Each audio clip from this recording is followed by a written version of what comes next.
Hi friends, ఈ వీడియోలో మనము రోజువారీ రాశి ఫలాలలో కుంభరాశి వారి గురించి తెలుసుకుందాం. అంతకన్నా ముందు చిన్న రిక్వెస్ట్ ఫ్రెండ్స్, ఈ వీడియో మొదటగా చూస్తున్నట్లయితే లైక్ చేయండి, షేర్ చేయండి, అలాగే సబ్స్క్రైబ్ చేయడం అసలు మర్చిపోవద్దు.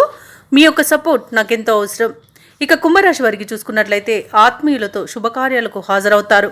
ఇక ఈరోజు మొత్తంగా చూసుకుంటే ఆర్థిక పురోగతి అనేది కలుగుతుంది. నూతన కార్యక్రమాలకు శ్రీకారం చుడతారు. వృత్తి ఉద్యోగాలలో ఎవరైతే ఉన్నారో వారికి ఈరోజు అనుకూలమైన వాతావరణం ఉంటుంది.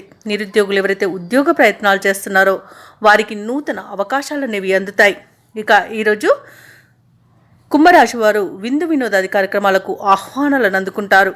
విలువైన వస్త్రాలను, ఆభరణాలను కొనుగోలు చేస్తారు. ఇక కుంభరాశి వారికి రోజు ధనధాన్య అభివృద్ధి అనేది కలుగుతుంది. సోదరుల సహాయ సహకారాలతో ముఖ్యమైన పనులన్నీ కూడా పూర్తి చేసుకోగలుగుతారు. ఇక విదేశీయాన యోగం కూడా కనిపిస్తుంది. సంపూర్ణమైన ఆరోగ్యం సంప్రాప్తిస్తుంది. ఆభరణాలను, నగలను కొనుగోలు చేస్తారు. ఇక బంధుమిత్రుల ఆగమనం మీకు ఆనందాన్ని కలిగిస్తుంది.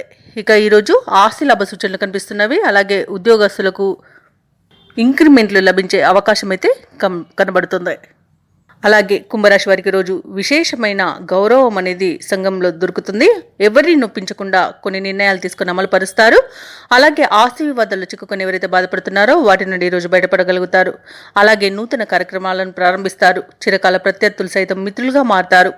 ఇంట బయట మీ మాటకు ఎదురుండదు. ఈరోజు ప్రస్తుత పరిస్థితుల నుండి క్రమేపీ బయటపడతారు. ఇక ఆస్తుల విక్రయాలు పూర్తి చేసే ధనప్రాప్తిని పొందుతారు. కుటుంబ సమస్యల నుండి బయటపడతారు. అలాగే శుభకార్యాలను నిర్వహిస్తారు. ఇక వ్యాపార వాణిజ్యవేత్తలు ఎవరైతే ఉన్నారో వారు గతంలో కంటే ఈరోజు లాభాలను అధికంగా గడించగలుగుతారు. ఇక ప్రభుత్వ ఉద్యోగస్తులు ఎవరైతే ఉన్నారో వారికి మరింత ప్రోత్సాహకరంగా ఉంటుంది. పారిశ్రామిక వర్గాల వారికి పట్టిందల్లా బంగారమే అన్నట్టుగా ఉంటుంది. ఇక మహిళలకి సోదరుల నుండి ఆస్తి లాభ సూచనలు కనిపిస్తున్నవి. ఇక కుంభరాశి వారికి అదృష్ట రంగు నీలం, ప్రతికూలమైన రంగు ఎరుపు, అదృష్ట సంఖ్య 5. ఈరోజు కుంభరాశి వారు గాయత్రీ దేవి స్తోత్రాలు పఠించడం వలన మంచి శుభ ఫలితాలను పొందుతారు. అలాగే పనులలో వచ్చే ఆటంకాలని తొలగించుకోగలుగుతారు.